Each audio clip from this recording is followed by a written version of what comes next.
Opisyal na nga pinapunta ng Los Angeles Lakers itong si Bronny James sa kanilang G-League na South Bay Lakers para ipagpatuloy ang kanyang development sa NBA. Actually, hindi ito downgrade para kay Bronny James.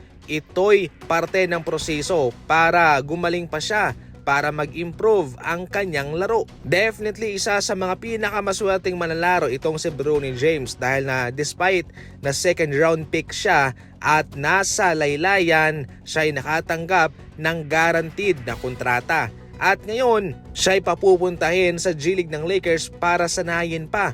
Kitang-kita naman sa ngayon ang epekto ng kanyang presensya doon sa South Bay Lakers, kung saan ang pinakamurang ticket lang naman ay mabibili sa $200 o kung sa atin sa Philippine money ay nasa 10,000 pesos mahigit. Grabe mga idol, yan ang epekto ni Bronny James. Sa Lakers, hindi naman siya nabibigyan ng solidong minuto doon at kaya nararapat lamang na siya'y papuntahin muna sa G-League para doon maglaro. Tila todo ang kamalasan ngayon sa 76ers.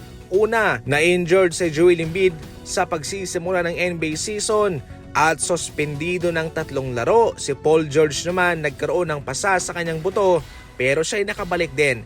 Pero somehow, kung saan paunti-unti nangahong nakakabalik ang core nila, sina Embiid at itong si Paul George, itong si Maxey naman ay mawawala naman ng iilang linggo dahil sa kanyang hamstring injury. Sa ngayon, ang kanilang kartada nga ay nasa 1 win and 6 losses sa pagsisimula ng season na ito. At yan ay hindi maganda para sa isang kupunan na maraming stock na manlalaro. Gayon pa man sa itong malaking pagsubok para sa kanila, at nasa kanila na kung ano ang kanilang gagawin para ito'y malampasan.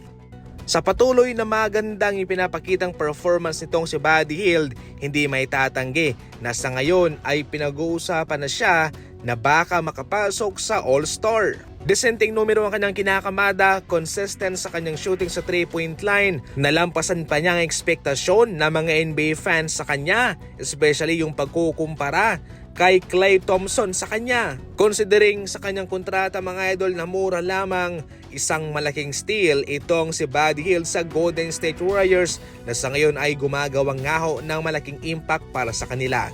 Kung sakaling magpapatuloy pa itong magandang numero ni Buddy Hield, hindi may tatanggi na siya'y makakasali talaga sa All-Star conversation. At dahil malaki din ang fanbase ng Golden State Warriors mga idol, hindi may tatanggi na siguradong magiging All-Star itong si Bronny James at magkakaroon na ng star player ka-partner si Stephen Curry. Sabi nga nila kahit na hindi pa man opisyal na All-Star itong si Buddy Hield, ang kanyang performance sa ngayon ay parang All-Star na.